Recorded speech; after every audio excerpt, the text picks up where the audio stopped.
Hey Screamers, Lewis here from Fright Tour. It's time for our fourth review of the haunting season, and this time we're keeping it close to home. We're staying about 45 minutes away in a town called Robbinsville. It's in central Jersey.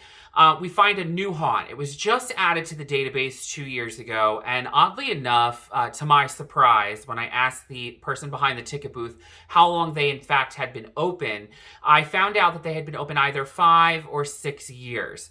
That's news to me. I mean, that's shocking news to me. You would think because I live in the state of New Jersey that I would know of every haunt here, but it goes without saying, you can't cover every single area. You can't know everything. So there are going to be those haunts that slip by. Luckily enough, I got wind of this haunt and I added it to our database, and it is on our tour this year. So I could not wait to get there, get on the farm, and experience the 2 attractions that are housed there. I'm talking about Oasis Island of Terror. But before we get into it, you know what time it is. Yes, it's time to subscribe to this channel and of course ring that bell. When you ring that bell, you will get notified of every review that I come out with during the regular haunting season. And in addition to that, any reviews that I come out with during Christmas or Valentine's Day, because yes, haunts are opening up during that time of year to offer new scares to customers. So I will be venturing out to haunted attractions during those times of the year. So if you want to be notified of every honest, truthful review that I come out with,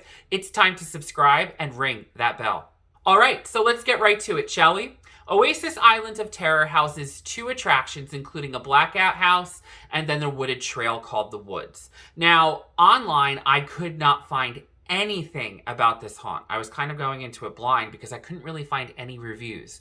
The only thing that I knew about was that they're known for allowing your group to go in with your said group. So there's no, if you're a group of 2, they don't add 6 or 8 people. They let you go in as 2 people, which I love. Then on top of that, okay, they also give you ample time in between each group being sent. So therefore, you have a good distance between the group in front of you and a good distance between the group in back of you. I love this. This allows you to experience the haunt in its fullest, in its best possible outcome, because you're not being rushed. You're not having a group come up and slam in the back of you, or you slam in the back of a really slow moving group. So that excited me in itself right from the get-go. Okay guys, so on to the first house of the night, and that is Blackout. And you guys know how much I love a dark style attraction. There really isn't much that you need to add to them in order to make them successful. All you need is actors and darkness, and then you have a recipe for success. So many places add way too much to these attractions. It kind of brings away from the point of them. The whole point of a dark style attraction is to build anticipation, anxiety, and nervousness. So that way, with every step that you take, each one of those 3 is built up. Not knowing what's in front of you, not being able to see an inch in front of you, not knowing when the scare is going to come. And then all of a sudden, out of nowhere, an actor turns on his flashlight and screams in your face, or bangs on a barrel, or bangs on a wall. All of that pent-up energy is let out at once in the form of a blood-curdling scream.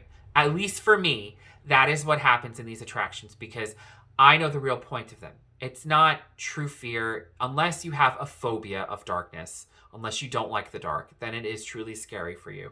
But for me, it is the anticipation, it's the anxiety, it's the nervousness that built up. So all you need for me is actors and darkness. And that is exactly what Oasis Island of Terror did. They had a haunt that was just blackness and actors. There could have been more. There wasn't a lot of actors inside. There was a lot of dead space. There were a lot of parts that I was walking through where I was like, all right, something should be happening here. We've walked a decent amount of time with nothing going on. And I know that you can't have an actor around every single corner, but it definitely felt like they relied a little too much on the darkness of the maze to kind of give off that haunt feel. Definitely need some more actors. What scares were in there, though, were super effective. They're really good at their timing. And the reason why is because they allow, like I had said before, they allow your group to go in by itself with ample time of the group in front of you and ample time with the group behind you. So they're on a perfect time schedule of knowing when to execute their scare. So every scare was effective. There was one that was so good. hands down, takes the cake of this the best of the night. I can't give it away because if I do, I'll spoil it for you, and some of you might be going. It's still early in the season, but everything turned on at the exact right moment, and he popped out at the exact right moment that it almost made me fall to the floor right on my ass. I screamed so hard that my throat was sore from this one scream. It was excellent. So bravo to you in Blackout. Whoever you are, I can't give it away. If you know what I'm talking about, then message me and I can gladly go over it with you. But that was the best scare of the entire night. Overall, Blackout was a decent attraction. It was about 10 to 15 minutes long. At the beginning, when we were waiting in line, we noticed that they were handing each group a glow stick. And I thought, okay, they're going to give us like one of those gigantic green glow sticks that ravers use at parties. And it isn't. It was probably the size of your wrist, enough to make like a necklace. So of course, me being the person that I am and reviewing them, I wanted to go in without it. Half my party, we were in a group of 4, wanted to go with it. So I just cracked the point of it just to give us a little pinhole of light while we were walking through. And thankfully we did, because it was really dark at points. But it was such a good haunt. It was refreshing because it was finally a haunted attraction, a dark haunted attraction where it was just dark and actors. And again, that's really all you need in these style attractions. All right, so coming right out of Blackout, it was time for the final house of the night, and that was the wooded trail called the Woods. So we were excited. We had just experienced Blackout. We were ready to go. We made our way over to the line, and there was a line, a decent sized line, and I didn't think it would really be that long, but it was over an hour wait to get in the wooded trail. Now, the place wasn't that busy. At least to my knowledge, it wasn't crazily busy where it should have been an hour wait. And the reason why is, like I had mentioned prior, they let you go through the attractions in your said group with good intervals of time between each group being sent in. Love it. I mean, I kill for it. I love when an attraction does that and allows you to experience the attractions in their fullness, capabilities, and possibilities. So it was exciting, but after getting your ticket taken, you were then grouped up into this other person who sat and told you about the haunted attraction itself, the rules, everything like that. Now, what I think would be effective is to have a set time. So if you're going to let each group experience the haunt in its fullness without any kind of interruptions, great. Maybe have each group go in every 3 minutes, every 4 minutes, okay? The problem is that this guy with different groups would end up talking for a long amount of time, okay? There was even one group that I remember it was over a 10-minute conversation that he had with these people before he let them through. Now, I'm sorry. There's no reason for that. I get that we all want to experience the attraction with the group that we're in and not being interrupted by a group behind us or a group in front of us. But there was no reason for that line to be over an hour long. It kind of killed the mood for the night because we went from experiencing Blackout to then experiencing waiting in line for an hour. So our mood had kind of been brought down, and we were kind of frustrated that, there was no VIP line. Does every haunt need a VIP line? No. But if you're going to make lines that long because you have someone who likes talking and you want to have everyone experience the haunt in its fullness, then maybe have a VIP line or have something going on. Like where we were, there could have been easily a screen with a movie playing. That would have kept us entertained. You know what I mean? Like kept us in the mood. But there wasn't anything. So we just waited and waited and waited. And it ended up being over an hour long. Finally, once we were let in, the trail itself was really dark. And I have to say, it was kind of like being in a corn maze. I don't know what those plants are called that you find at the beach that have like the wispy brown thing at the top. That was what this attraction was full of. So if someone knows what they're called, I should have done research prior to going into this review, but I was lazy. But I didn't know what they were, and they were really, really tall, and they were really thick, and the actors used them, and they used these barrels to bang on them. It was like so quiet that these barrels that they banged on, the sound was so loud, it scared the crap out of you. This attraction was by far one of the longest I have ever walked through. It literally went all the way from the front of the farm to the back to then back where Blackout let you out. So you kind of come out at the same spot. There was so much to this attraction, so much. There was a church. There was a chicken coop. The chicken coop was insane. The hallways were so tight, and you had chickens like on a speaker, like, making sounds like every few feet. It was really, really creepy. I thought would have been really effective is to actually have someone in a chicken mask in there, but the hallways were really tight. I don't see how you could pull that off. But it kind of got ruined about halfway through because what they were trying to prevent happened. The group behind us was sprinting through and caught up to us, so we let them pass at a specific point. And then the group that was in front of us, okay, at the point, was very slow moving. So what ended up happening about halfway through, I'd say at the church, that is where we started bottlenecking. And I thought, okay, well, that was kind of an hour wasted of time because you tried to prevent groups from bunching up, but it happened anyway. You cannot control how fast a group is moving. So you can try as hard as you want to keep each group separated. But really where that comes into play is the actors inside the haunt. The actors inside the haunt should be able to know when to stop a group and to keep them from moving and actually going forward, allowing decent time in between each group. Another thing that I had a big gripe with this attraction was we came around a corner and it was a guy at a tree and there was another guy adjacent from him. How do I know this? Because the guy had a walkie-talkie. Why do you have a walkie-talkie on full blast and you're haunting people in a haunt? If you're going to have a walkie-talkie, then what you need is an earpiece. So that way we didn't hear it. Because when that walkie-talkie went off, we knew exactly where the guy was across from us because we saw you and then we saw him. So it totally ruined that person's scare. Then you guy, Mr. Man, with the walkie-talkie, decides to follow us through the entire attraction with your walkie-talkie going off. Completely ruined it for me.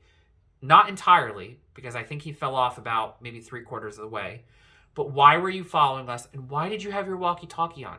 There are parts of silence. Silence adds to the nature of a haunted house. It is what makes a loud noise startling. So I found that really upsetting that I had waited an hour in line to get caught up to the group in front of us, have the group behind us caught up to us, and then have a guy with a walkie-talkie on full blast, letting it go off, following us.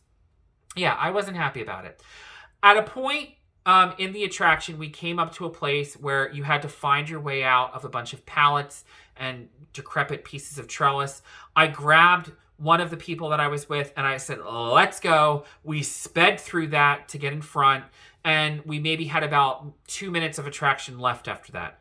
So it was kind of a letdown in the sense of I didn't get to experience it the way that the owners of the haunt wanted me to experience it, which was not being, bunched up in a conga line. But overall, the attraction was dark. It was scary. It had some really nice touches to it. There were some really good scares. It was super, super long.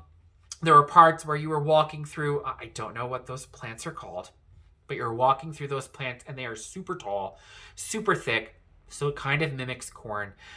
So I enjoyed myself to a certain extent. I would say that the walkie-talkie and the bunching up at a specific point kind of ruined it for me because we had waited in line for so long for that not to happen, and it happened. So I would say definitely teach your actors group management because they have the full capabilities of doing that once the group is let in.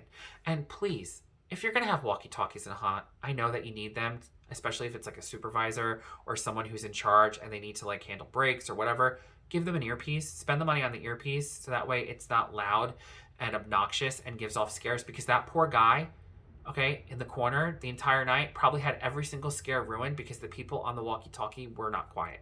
They kept talking. So it just gave it away. So get an earpiece, okay? Future haunt owners. Anyone who's watching this who's a haunt owner, you have people with a walkie-talkie in your haunt, give them an earpiece. I know I'm picky. I know I'm nitpicking right now, but it is a gripe with me. It totally takes away from the haunt experience. Overall, Oasis Island of Terror was definitely a good find. I am glad that I added it to the database 2 years ago, and I'm glad that I finally got to experience it. Yes, prior to going, I did judge a book by its cover. There really wasn't much to go off of online. I couldn't find that many reviews. So I went into it thinking that this place really wasn't going to be anything special, but it's a little hidden gem. So if you're in the area of Central Jersey or in New York City and you want that farm feeling, you want to walk through a farm and smell the smells of a farm, because you will smell the smells of horses and hay and all that. Go to Oasis Island of Terror. You definitely won't be disappointed. Just know that the place does not have a VIP line for either of their attractions. So if it is a busy night, you will be waiting for a substantial amount of time. So I don't know, think of some games that you guys can play in line. Bring a phone, maybe bring some AirPods so you can listen to like a podcast or something while you're waiting in line, because the lines are a little long. Other than that, I would say Blackout needed some actors, and the Wooded Trail definitely had some, I would say, uncontrollable things that were wrong that kind of brought down the experience. Actually, no, they weren't uncontrollable. They were totally controllable. Guy with the walkie-talkie and the actors kind of grouping out each group so that way each group can experience the haunt, because that's what you waited for. So I would say if those things were fixed, this place would probably be like a really top-notch haunt, because both attractions were really decent and really scary. So I'd have to definitely give it a rating of 4 out of 5 skulls from me. 1 away from 5. So I would definitely recommend it if you're in the area. Definitely grab some tickets, get yourself there, experience the haunts. What I would do is, if I were you, if you go early in the night, I would do the Blackout maze first and then get to the Wooded Trail second. Or actually scratch that, switch it. I would do the Wooded Trail first and then Blackout after that. Finish with Blackout because that was the stronger of the two, especially if you bunch up in the middle of the Wooded Trail or you have that walkie-talkie guy. Hopefully he isn't there ruining it for you. Shame on you. But overall, Oasis Island of Terror was a decent haunt.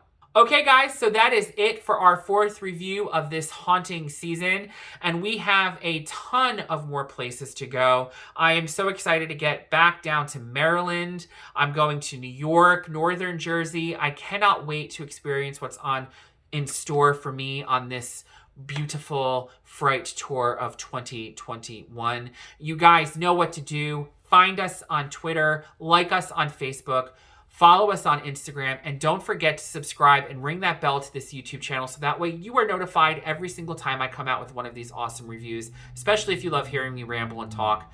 Until next time, guys, happy screaming.